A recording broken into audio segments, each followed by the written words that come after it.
setiamu di dalam hidupku. Ku bersyukur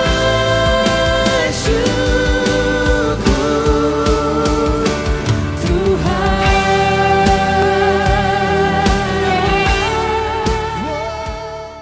Shalom, selamat pagi Bapak Ibu yang saya kasih dalam Tuhan Yesus Kristus. Kami sangat senang sekali pagi hari ini boleh berjumpa kembali dengan semua para pendengar renungan pagi ini. Saya percaya pagi hari ini sebelum Anda beraktivitas, sebelum Anda melakukan apapun, Anda dan saya pertama-tama kita mau menikmati firman Tuhan, saat teduh bersama dengan Tuhan, bersekutu dengan Tuhan yang terlebih dahulu. Hari ini mari kita pelajari Alkitab kita diambil daripada Injil Yohanes pasal yang ketiga, ayat yang ke-22 sampai ayat yang ke-30. Saya bacakan kepada saudara sekalian di rumah. Sesudah itu Yesus pergi dengan murid-muridnya di tanah Yudea, dan ia diam di sana bersama-sama mereka dan membaptis. Akan tetapi Yohanes pun membaptis juga di Ainon dekat Salim, sebab di situ banyak air dan orang-orang datang ke situ untuk dibaptis. Sebab pada waktu itu Yohanes belum dimasukkan ke dalam penjara. Maka timbullah perselisihan di antara murid-murid Yohanes dengan seorang Yahudi tentang penyucian. Lalu mereka datang kepada Yohanes dan berkata kepadanya, "Rabi, orang yang bersama dengan engkau di seberang sungai Yordan dan yang tentang dia engkau telah memberi kesaksian. Dia membaptis juga dan semua orang pergi kepadanya." Jawab Yohanes, "Tidak ada seorang pun yang dapat mengambil sesuatu bagi dirinya kalau tidak dikaruniakan kepadanya dari surga. Kamu sendiri dapat memberi kesaksian bahwa aku telah berkata, aku bukan Mesias, tetapi aku diutus untuk mendahulinya. Yang empunya mempelai perempuan, ialah mempelai laki-laki. Tetapi sahabat mempelai laki-laki yang berdiri dekat dia dan yang mendengarkannya sangat bersukacita mendengar suara mempelai laki-laki itu. Itulah sukacitaku, dan sekarang sukacitaku itu penuh. Ia harus makin besar, tetapi aku harus makin kecil." Firman Tuhan pagi hari ini kita mendengar. Saya mau kasih tema renungan pagi ini adalah bagaimana kita mengatasi satu virus yang namanya corona, yang dimana kita diajar dari firman Tuhan bagaimana kita mengatasi ada satu virus yang lebih gawat daripada corona, yaitu virus iri hati. Saudaraku yang kekasih, sering sekali kita lihat, kita gampang melihat orang lain kalau dia sudah di atas kita, maka kita sering cemburu atau iri hati. Dulu kita bersama dengan dia belum ada apa-apa. Pada saat dia naik, pada saat dia tampil menjadi orang-orang yang hebat, maka kita mulai tidak senang dan kita mulai menjelekkan orang itu. Itu namanya iri hati. Saudaraku yang kekasih, iri hati ini sangat berbahaya. Dan virus corona sangat berbahaya, tetapi virus iri hati ini lebih berbahaya. Oleh sebab itu, saudaraku yang kekasih, pagi hari ini kita belajar firman Tuhan. Tuhan mau supaya kita ini tidak mau atau tidak gampang untuk iri hati kepada orang lain. Kalau Anda naik di atas pun, mungkin orang lain akan iri hati kepada saudara dan saya. Nah, firman Tuhan yang saudara baca hari ini adalah di mana Yohanes didatangin oleh murid-muridnya. Dan murid-murid Yohanes Pembaptis berkata, orang-orang datang ramai-ramai ke sungai Yordan, dan banyak orang datang untuk menyerahkan dirinya untuk dibaptis oleh Yesus dan murid-muridnya. Ini perkataan yang dimana murid-muridnya berkata kepada Yohanes Pembaptis. Dan sepertinya ada sesuatu yang disampaikan oleh murid-murid Yohanes Pembaptis. Sepertinya diadu domba antara Yohanes Pembaptis dengan Tuhan Yesus. Di sini ayat 26 berkata, "Rabi, orang yang bersama dengan engkau di seberangi sungai Yordan, dan yang tentang dia engkau telah memberi kesaksian, dia membaptis juga, dan semua orang pergi kepadanya." Dan saudaraku, kalau Anda punya bisnis yang sama, usaha yang sama, pekerjaan yang sama, rumah makan yang sama, mungkin gereja yang sama, teman-teman Anda dalam pelayanan dia udah sukses. Dokter, Anda juga dokter, dia sudah sukses, Anda masih belum. Pengusaha, dia udah sukses, Anda masih belum. Orang sebelah, tetangga Anda beli mobil baru, nanti istri atau suami atau anak mengatakan, orang tetangga kita udah beli mobil baru, mobilnya ada 4, kita masih 1, masih mobil lama. Nah, ini yang membuat kita kadang-kadang cemburu atau iri hati. Saudaraku yang kekasih, ini sangat bahaya. Firman Tuhan katakan kalau orang yang iri hati itu disebut bodoh. Di Ayub, firman Tuhan berkata, orang yang iri hati itu bodoh. Mari kita buka Ayub pasal yang ke-5 ayat yang kedua. Dia katakan begini, sesungguhnya orang bodoh dibunuh oleh sakit hati, dan orang bebal dimatikan oleh iri hati. Yakobus berkata begini, Yakobus pasal yang ketiga ayat yang ke-16 berkata, sebab di mana ada iri hati dan mementingkan diri sendiri, di situ ada kekacauan dan segala macam perbuatan yang jahat. Firman Tuhan berkata waktu kita iri hati, di Amsal pasal 14 berkata, iri hati membusukkan tulang. Iri hati membuat imunitas kekebalan tubuh kita itu menurun, gampang terserang oleh penyakit. Oleh sebab itu betapa pentingnya saudara dan saya itu belajar untuk tidak iri hati kepada orang lain. Sebab itu saudaraku yang kekasih dalam Tuhan, hari ini firman Tuhan jelas berkata bahwa ada murid-muridnya Yohanes Pembaptis berbicara dengan cara yang berbeda. Kadang-kadang kita bisa terhasut dengan orang-orang yang dekat, orang-orang yang dekat dengan kita, sehingga kita gampang sekali melihat hal-hal yang lain, sehingga kita mulai terpengaruh oleh hal yang lain. Oleh sebab itu bagaimana mengatasi supaya kita tidak iri hati, tidak cemburu? Ada 3 hal. Yang pertama adalah kita banyak mengucap syukur kepada Tuhan. Karena dengan hati yang penuh dengan ucapan syukur, maka kita tidak akan iri dengan orang lain. Karena ucapan syukur artinya kita itu bisa menerima pemberian daripada Tuhan. Oleh sebab itu coba kita lihat Yohanes Pembaptis sangat luar biasa. Ayat 27 jawab Yohanes, tidak ada seorang pun yang dapat mengambil sesuatu bagi dirinya kalau tidak dikaruniakan kepadanya dari surga. Saya pernah bahas ini, saudaraku yang kekasih.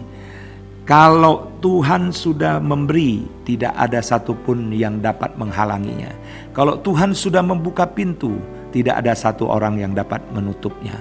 Oleh sebab itu kita selalu tahu mengucap syukur dan selalu tahu bagaimana kita mencukupkan diri kita dengan hal yang sudah Tuhan berikan kepada kita. Saya pernah tanya seseorang, apa artinya mencukupkan diri? Lalu salah satu jemaat kita katakan, mencukupkan diri artinya pas. Apa itu pas? Pas mau makan ada, pas mau beli baju ada, pas mau beli sepatu ada, pas mau beli motor ada, pas mau beli mobil itu ada. Artinya semua kita bisa mengucap syukur waktu kita tidak ngoyo, kita tidak cemburu, kita tidak iri hati, tetapi kita bisa mengucap syukur. Orang lain lebih besar, kita lebih kecil, gak masalah. Yang penting kita tahu bahwa semua pemberian itu berasal daripada Tuhan. Dan yang kedua, kita lihat ayat yang ke-28. Kamu sendiri dapat memberi kesaksian bahwa aku telah berkata, aku bukan Mesias, tetapi aku diutus untuk mendahuluinya. Saudaraku, Yohanes Pembaptis begitu luar biasa. Dia tidak iri kepada Tuhan Yesus. Dia katakan apa? Aku ini bukan Mesias. Dia tidak mencuri kemuliaan Tuhan. Saudaraku yang kekasih, kalau saudara dan saya mau hidup supaya kita tidak kena virus iri hati, maka kita belajar seperti Yohanes. Yohanes katakan, aku bukan Mesias. Kita tidak bisa melakukan sesuatu di mana kita mau tiru orang, mau seperti orang lain. Tetapi kita belajar untuk menyatakan diri kita siapa. Saudaraku yang kekasih, Yohanes Pembaptis mengatakan bahwa dia bukan Mesias, tetapi aku diutus untuk mendahuluinya. Artinya dia percaya bahwa dia adalah yang mendahului Yesus Kristus. Dialah yang mendahului Mesias untuk datang. Bapak Ibu yang saya kasihi, Yohanes dia tahu diri. Yohanes tidak mencuri kemuliaan Tuhan di dalam kehidupan dia. Dia selalu menomorsatukan Tuhan. Dia bisa berkata, aku bukan Mesias. Dan dia juga bisa berkata, tidak ada seorang pun yang dapat mengambil sesuatu bagi dirinya kalau tidak dikaruniakan kepadanya dari surga. Saudaraku yang kekasih, pagi hari ini saudara tahu bahwa kalau kita iri hati, maka itu membusukkan tulang kita. Saya mau supaya kita itu bisa bersuka cita. Iri hati membuat kita semakin hari semakin lemah. Dan kekuatan tubuh kita semakin down. Kalau kita bersuka cita, maka saya percaya keadaan kondisi tubuh kita akan semakin sehat dan semakin sehat. Saat ini kita perlu untuk tetap sehat, untuk tetap tidak iri hati, tetapi kita selalu percaya bahwa Tuhanlah yang sanggup menolong kita. Gak perlu seperti orang lain, kita jadi diri kita sendiri. Dan firman Tuhan katakan, apa model orang iri hati itu? Itu bukan tipe anak-anak Tuhan. Orang yang iri hati, dia bukan berasal dari Tuhan. Dari mana ayatnya? Mari kita buka di 1 Korintus. 1 Korintus mengatakan bahwa orang yang iri hati bukan berasal dari Tuhan, tetapi berasal dari manusia duniawi. 1 Korintus pasal 3 ayat 3, saya bacakan. Karena kamu masih manusia duniawi. Sebab jika di antara kamu ada iri hati dan perselisihan, bukankah hal itu menunjukkan bahwa kamu manusia duniawi dan bahwa kamu hidup secara duniawi? Sebab itu saudaraku yang kekasih, sebagai anak-anak Tuhan yang hidup dalam Tuhan, kita jangan mau hidup secara jasmani maupun duniawi. Karena orang-orang yang bisa iri hati, orang yang gak suka dengan orang yang maju, adalah orang-orang yang masih belum dewasa. Dia masih seperti firman Tuhan katakan, dia masih bayi rohani. Sebab itu saudaraku yang kekasih, saya berdoa supaya kita semua belajar untuk tidak iri hati. Karena virus iri hati ini sangat membahayakan kita semua. Sebab itu sebelum saya nutup Alkitab, firman Tuhan yang kita bacakan ini, saya mau kasih ayat yang di luar daripada bicara tentang iri hati. Kenapa ini bisa diadu domba? Kita sebagai anak Tuhan sering kita diadu antara anak Tuhan dengan anak Tuhan. Kita sering diadu antara gereja dengan gereja. Kita sering diadu antara satu pengusaha dengan pengusaha lain. Kita sering diadu antara pendeta dengan pendeta yang lain. Kenapa pendeta itu begini, pendeta itu hebat, pendeta itu tidak hebat? Kita selalu diadu. Saudaraku yang kekasih, di dalam 2000 tahun yang lalu Alkitab sudah menulis bahwa bukan hanya sekarang orang suka adu domba, tetapi dari sejak 2000 tahun yang lalu pun antara murid Yohanes dengan murid Yesus suka adu domba. Kita lihat benar atau tidak. Tadi di Yohanes pasal 3 mengatakan Yesus membaptis. Pertanyaan saya, apakah Yesus membaptis? Mari kita buka Yohanes pasal 4 ayat yang kedua. Yohanes pasal 4 ayat 2. Meskipun Yesus sendiri tidak membaptis, melainkan murid-muridnya. Saudaraku, berita hoax hari-hari ini di mana-mana. Ini pun murid-murid Yohanes juga menyebarkan berita hoax. Berita hoax itu bukan hanya orang yang tidak kenal Tuhan, tetapi berita hoax juga ada orang-orang yang berasal dari anak Tuhan. Oleh sebab itu pasal 4 ayat 2 mengatakan meskipun Yesus sendiri tidak membaptis, artinya Yesus tidak membaptis, tetapi murid Yohanes katakan Yesus membaptis. Dan inilah ada kesalahpahaman, tetapi Yohanes tidak mau dengar apa kata murid-muridnya, tetapi dia tahu bahwa dia ini suruhan, dia itu yang mendahului Mesias. Kalau saya mau kasih tahu, kalau ada pejabat ya mau lewat satu jalan, selalu di depannya adalah forerunner. Tahu forerunner? Yang mendahului pejabat itu. Nah, Yohanes Pembaptis, dia katakan dalam ayat yang ke-28 katakan, aku bukan Mesias, tetapi aku diutus untuk mendahului Mesias itu. Oleh sebab itu saudaraku yang kekasih, kalau Anda dan saya tidak mau iri hati, belajar mengucap syukur.